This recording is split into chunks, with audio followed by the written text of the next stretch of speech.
This video is brought to you by Guardio. Stick around to hear more about their cybersecurity defense extension. Particularly valuable in the crypto space, by the way, for anyone who cares, because the prevalence of malware and other attack vectors online is increasing dramatically. Alright, I want to start today with a clip. Actually, in general, I'm going to play quite a few more clips than usual because the crypto world needs to know, accept, and recognize who this man is and what he has done to people. This is Alex Mashinsky advertising his crypto lending platform called Celsius. I've known you for such a long time. Yes. You have all my money. I've had all my money Yes, with you I for do. 20 years. True. Can I take a big loan for a change? Sure. Take Okay. a loan. Okay. Wow. That's a lot of money here. Yes. That's good. Hey, wait a minute. You're Oh. gonna take a big Oh. loan? I'm gonna lock you up for a long time. What is that? No, I'm sorry. I'm just gonna put it back. I don't need that. At Celsius, we don't lock you up. We always act in your best interest. So, are you gonna use the bank or are you gonna use Celsius? For 1.7 million people, the answer to that question was Celsius. The company was intending to compete with established financial institutions. It was going to be a bank, offer loans, and disperse interest, but better because it wasn't a bank, it was Celsius. Alex Mashinsky, before any of this, was a well-known and exceedingly wealthy inventor. He held roughly 50 patents capable of generating a tremendous amount of money, but far more interesting than who he was is what he's now become. Setting aside serious discrepancies that call into question just what he really has or has not invented, Alex Mashinsky made a remarkable transition. Before going further, let's talk about Guardio. Guardio is a Chrome extension that offers threat tracking and online protection. Browsers, like Chrome, are an integral part of our everyday lives, and Guardio is meant to secure that space because browsers can store a tremendous amount of our personal information and compromise our security.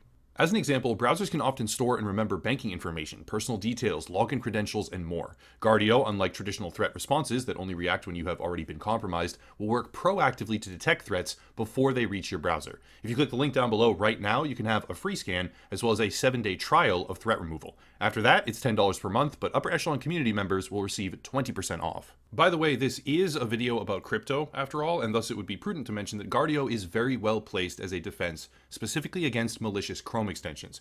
People are throwing their life savings into things like MetaMask right now, and one wrong download can compromise that. One faulty extension, one malicious program. Guardio is here to help protect your browser, and thus, for many of you, protect your crypto as it deters online threats. As a personal example here, I didn't actually know that my information, my own personal information, had been part of a data breach recently. Teespring, of all things, was compromised and my stuff was included in that breach. I did not know this, and thanks to Guardio, now I do. For those interested, you can protect up to 5 family members under one single account, and with over 1 million customers already, Guardio is looking to continue its mission of protecting your browser from online threats. Again, link down below to install, with a comprehensive threat analysis for free when you do. In 2017, Mashinsky established his company, Celsius Network, which raised over $50 million in its ICO alone. During that same period, he likely participated in other ICOs as well, including Sirin Labs and Micromoney. To be clear, I, along with multiple other crypto analysts, have documented the wallets and transactions associated with all of this. I won't be delving into the specifics of it all here and now, but I will link those videos down below. Sirin Labs and Micromoney were failed ventures, possibly by design, that wiped out investors and crashed to zero. There is an entire video by itself dedicated to his relationship with Moshe Hogeg, an Israeli businessman on trial for a series of financial crimes. The connections between Celsius and suspected or indicted fraudsters is long, but for today, I want to focus on the man, the myth, the manipulator, Alex Mashinsky. Now, as I do this, I want to take a moment and explain something with a bit of a heartfelt message. What I just did was poison the well. Alex Mashinsky is connected to multiple separate business ventures in crypto that are at best deceptive and damaging, while at worst downright fraudulent. Even though that information is not directly involved in this particular video topic, his ego being the primary focus here, as hubris led to the complete destruction of a multi-billion-dollar company. Even though it is not directly relevant for this topic in particular, I included it, and I did this because the level of deception that he has shown, the sheer amount of people, the sheer number of people that he has ruined, has degraded him below a threshold of man that deserves my respect. Thus, he will not receive it. 2017 is the year that Celsius began, but 2017 is not the year that it gained elevated status as a financial behemoth in crypto. It wasn't until 2021, when Celsius claimed to have crossed the $10 billion mark in terms of assets under management, that the company gained widespread traction, and what would follow is possibly the most avoidable and unnecessary financial collapse that I have ever seen. So, how do I go about showcasing this? Let's establish a basic premise and expand. Alex Mashinsky's hubris, as well as his unchecked ego, destroyed the company. But how did it happen? First things first, let's examine his relationship to crypto itself. This is an interview done by London Real in October of 2021.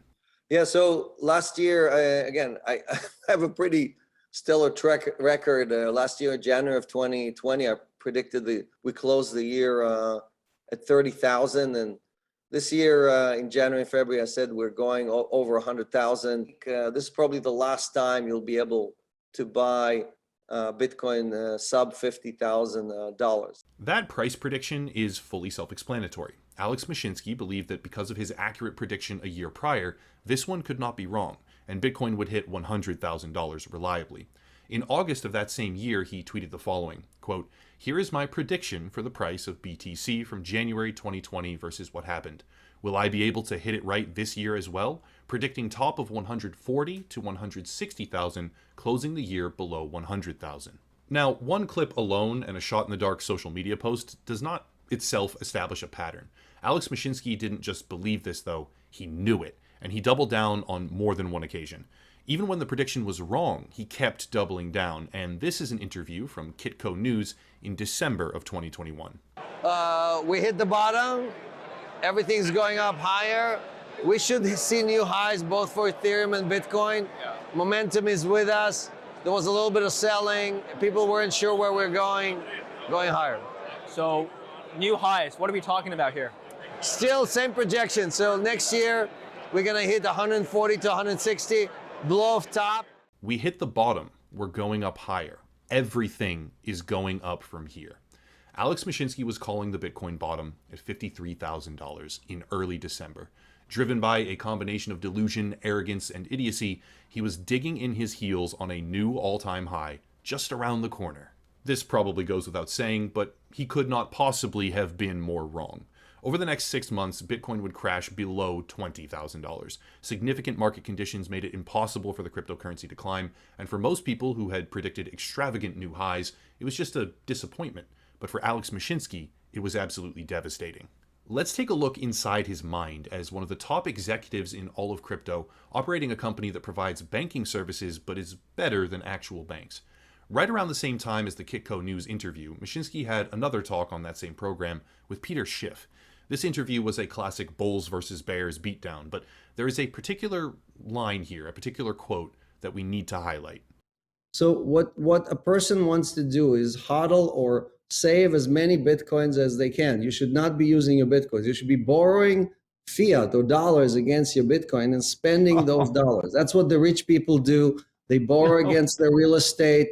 They borrow against their stocks and bonds, and they allow them to continue to appreciate. And in turn, basically, they defer their taxes on all their capital gains. For anyone who might be unaware, that was a catastrophic premise, and one of the most irresponsible things that you could possibly say to a group of novice or even experienced investors should they be gullible enough to listen. Mashinsky was advocating directly that people hold Bitcoin, borrow money against that value, and then spend that money. He was advising listeners to use a highly volatile asset as collateral and then use the money from that loan instead of your own. If you compare this idea to other markets, which he does, it might sound good. You have real estate. You borrow money against it and acquire more real estate. Fantastic. But a comparison like that is either so intellectually bankrupt that he has no justifiable excuse to be in charge of a crypto pseudo bank, or it is maliciously deceptive to a point of, in my opinion, criminality. Real estate has ups and it has downs. The 2008 housing crisis in the United States, as an example, was where real estate costs went down. But relatively speaking, it doesn't even register on the scale when compared to Bitcoin and cryptocurrency. We may very well enter into another period of real estate downturn, but real estate is one of the most secure assets you could possibly imagine, while cryptocurrency and Bitcoin are one of, if not the, most speculative and volatile financial mechanism in history. When you borrow money against an asset, you are committing to a future in which that asset retains value. If it goes up during that time, fantastic. You sell it for more than you paid, you operated in the meantime with borrowed capital, you deferred capital gain taxes, and you come out ahead as a result. It's a viable tactic. It's very, very productive. But if it goes down during that time frame, you are required to pledge more crypto. This process will continue as long as the price continues to fall, and if it goes on too long, you can get liquidated. Now, for someone who has millions or billions of dollars, that process isn't really so bad. If it goes down, simply prop up your loan and weather the storm. If you have any real confidence in the price of Bitcoin to begin with, you would be happy to do so anyway, since you believe that the value will eventually increase. But here's the rest of what Alex Mashinsky said. You can do that even with $100, right? You can basically join the club of how the rich people make and save and store their value, but you should use digital assets instead of stocks or bonds because those are already trading at all-time highs, and you don't want to buy these things at their highs. You can do this with just $100. Join the club, and most importantly, you don't want to buy these things at the all-time high. This is where we cross a line. Borrowing against the most volatile asset in history with just $100, because that's all it takes to join the club, is going to attract an audience that only has $100 or a few $100 to spare. This means that you do not have the financial capability of weathering even a small storm of the world's most volatile asset right now. And Alex Mashinsky was saying this in mid-November of 2021. He was saying it here, when the price was practically at the all-time high. And you don't want to buy these things at their highs. This is already completely unacceptable, but there is so much more. The top post on the Celsius Network subreddit this month is a suicide hotline. And if we go back just 2 weeks before Celsius shut down user withdrawals and began sliding into official public bankruptcy, we see this. Alex Mashinsky, May 29th, 12 a.m. Quote, "I will personally give one of the new Celsius Network users $1,000 this week if you show you opened an account and started hodling to build your financial freedom." End quote. He was luring people in just 2 weeks before they shut down withdrawals, later filing for bankruptcy. But now we face a bit of a problem. What if he didn't know? What if he really did just want to help the community? Maybe he wasn't tricking people into using a dying platform. Maybe he actually thought this was possible. No, I don't buy it. Just 1 day before the company shut down user funds, he said this, quote, "Mike, do you know even one person who has a problem withdrawing from Celsius? Widespread FUD and misinformation," end quote. That was June 11th, 1 day before the platform publicly imploded. 2 days before it all fell apart, Alex Mashinsky said this in their weekly community call. And we've seen that before. Every drawdown is kind of the same thing. And when the markets come down, everybody comes running back. Celsius has billions in liquidity, right? And we provide immediate access to everybody, anyone who needs access to it, to the liquidity. And that includes institutions and includes people who want to, get their coins back. And it includes people who are taking loans, right? Billions in liquidity, instant access to anyone who wants their coins back. But 48 hours later, no one could withdraw, and the company was on track for bankruptcy. The best part? This isn't the first time that Alex Mashinsky has been smashed into oblivion by leveraged debt. As per his own website in 2008, 2 of his ventures outright failed because he had overextended into a market downturn. Did he learn? No, he did not. And this time, hundreds of thousands of people were dragged down with him. As per their official bankruptcy filing, Celsius had a hole in its balance sheet of over $1 billion, and these losses were heavily accrued before 2021.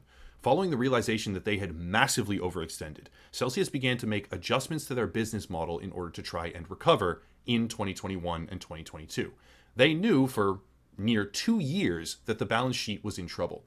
They knew that they could not pay everyone back, and yet right up until hours before they shut down withdrawals, and every week, over and over and over again, Alex Mashinsky was offering incentives for new users to open accounts, assuring everyone that they could access their money at any time, however they chose, and ridiculing anyone who mentioned the impending factual crisis as spreading FUD. Hopefully the Celsius community has now learned their lesson and will drop that brain-dead argument and term in the trash. Don't say it again. Accurate criticism is not FUD, fear, uncertainty, doubt, and should not be ignored. This is where the skin hits the pavement, metaphorically speaking. On the 7th of July, KeyFi, led by CEO Jason Stone, filed a lawsuit against Celsius Network alleging that they had managed roughly $2 billion of company assets and that Celsius had negligently lied to them, overexposed their balance sheet to market conditions, and a slew of other severe accusations, culminating in a direct accusation that Celsius Network is itself a Ponzi scheme. For anyone who may still hold on to some shred of defense for this company, Jason Stone was the head of DeFi lending for Celsius. Jason Stone is possibly the most qualified person on earth to assess what Celsius is in its lending practices or is not, and his official, legal, and public stance is that Celsius is not a bank, it's a Ponzi scheme. Breaking news, literally while producing this video, 2 separate Celsius employees have gone on record with CNBC against the company. They are not anonymous. They have names, faces, and they were highly ranked managers at the company. First is Timothy Cradle. His role at Celsius, no joke, was Director of Financial Crimes Compliance. He states that top executives were openly discussing how the company could use client funds to manipulate the price of Cell token, how they were doing that, and describes a failure of risk management. The hubris of this company, led by Alex Mashinsky, is to blame. I don't know a better way to phrase it, but they were in the market, they were actively trading and increasing the price of the token. CNBC also obtained dozens of internal documents with actual risk factor grading, low, medium, and high. Celsius was engaging in high-risk strategies without mitigating downside, and this would align almost perfectly with their numerous different scandals, such as losing tens of millions of dollars through Stakehound, a startup staked Ethereum initiative. Celsius is connected, this has been forensically verified on the blockchain, Celsius is connected to all 6 of the top 6 holders for the Stakehound Ethereum. All of those wallet addresses tie back directly to them, which is now lost forever as a result of gross negligence. It could also be that someone stole it, but yeah, bottom line is that Celsius doesn't have it. On top of that, there was the Badger DAO debacle. Celsius idiotically voided their remuneration program, locking in a massive loss of capital that was unnecessary after engaging in unbelievably high-risk activities, and then self-inflicting the wound thereafter. It doesn't stop there. Nikki Goodstein, the former total rewards leader at Celsius, a senior position in human resources aimed at employee retention, has come out and acknowledged that they were told specifically not to background check the incoming chief financial officer, Yaron Shalem. Yaron Shalem turned out to be a prior associate of Moshe Hogeg, similar to Alex Mashinsky, who was later arrested on charges of money laundering. Human Resources was deliberately restricted to allow Celsius the option of hiring a high-risk executive, who was later arrested on financial crime charges. They undercut their own compliance team, and according to the leader of that compliance team, executives openly discussed manipulation of the Cell token for personal gain. Celsius is about to go down like the Hindenburg. Alex Mashinsky, according to a report from Arkham and through validation by multiple other analyst sources, sold $40 million worth of Cell token in 2021 alone. This occurred after the company was aware that there was a hole in the balance sheet, and it occurred on the same exchanges where Celsius itself, as a company, was buying tokens. Icing on the cake, Mashinsky gave his wife, Chrissy, $20 million worth of Cell tokens for her birthday. In the following months, as the value of those tokens rose, she sold them as well. In total, the pair have likely made in excess of $60 million while the company itself went down in flames. As it stands, Celsius has a weekly expense of over $4 million. $730,000 per week is paid to officers, directors, and stockholders, while the company already acknowledges an inability to cover all existing users. $3.4 million on a weekly basis is paid to employees, not including directors and executives. But Celsius fired roughly 150 people just 1 month before they halted all withdrawals. At that time, it was a quarter of their workforce, once again indicating that they knew what was coming. They knew the music had stopped while they stood in the corner, but Alex Mashinsky was manipulating more and more people into joining the platform. After those layoffs, it left them with roughly 450 employees around the world, from Tel Aviv to London, Serbia, and America. 450 people being paid $7,500 per week on average. The company is burning $800,000 per workday, while operations are shut down, and there is no end in sight for this bankruptcy filing. This could take years. Additionally, it makes no mention of corporate attorney representation charges, which can skyrocket, in major cases, like this one, to tens of millions of dollars or more. According to Nolo, complex Chapter 11 bankruptcies can take between 6 months and 2 years. If we assume that this case will fall squarely in the middle, despite its overwhelming complexity and unprecedented altercations, that is 52 work weeks, where nearly $180 million additional dollars would be given to Celsius employees and directors as users wait to see what they might possibly get back. And it's being given at a rate that is well and truly beyond the average salary of pretty much every single position at the company. Alex Mashinsky gifted his wife $20 million worth of Cell token in 2020 for her birthday. As per the official bankruptcy filing, Celsius began restructuring their business operations to fill the hole resulting from irresponsible decision-making in 2021. That same year, Alex Mashinsky sold tens of millions of dollars worth of Cell token onto public exchanges. The entire time, he continued to attract new users. He encouraged people to use crypto as collateral for loans, even those who have just $100. He predicted the price of Bitcoin would rally to all-time highs, and he made these predictions at the top of the market, before a catastrophic collapse. Just days before the fall of the platform and the freeze on everyone's assets that was deposited, he was offering financial incentives for new users to join and deposit their money. The day before, he was shutting down critics and saying no one has issues withdrawing, don't even worry about it. In every AMA, every public interview, and every PR statement for over a year, Mashinsky has lied, deceived, and manipulated the community as if nothing was wrong, but something was wrong, and he himself should be punished for that. A subsidiary of Celsius, their new mining operation, was built by spending $500 million on a line of credit and was trying to IPO, initial public offering, basically offer itself for sale to the public just a few months before the entire network declared bankruptcy. The price of those assets is now cratering, adding to what has become a mountain of bad, deceptive, possibly fraudulent, horrible decision-making that never seems to end. How does a company end up here? How does this happen? The answer, at least in my humble opinion, is that it happens when a man becomes so arrogant and so drunk with wealth and power, he stops seeing reality. If you believed that the price of Bitcoin, if you genuinely, truly believed that the price of Bitcoin was going to hit all-time highs beyond 60,000, if you believed that it would then soar to 140,000 and that you could not be wrong, you were right in the past and you could not be wrong this time, you might start to encourage bad behavior.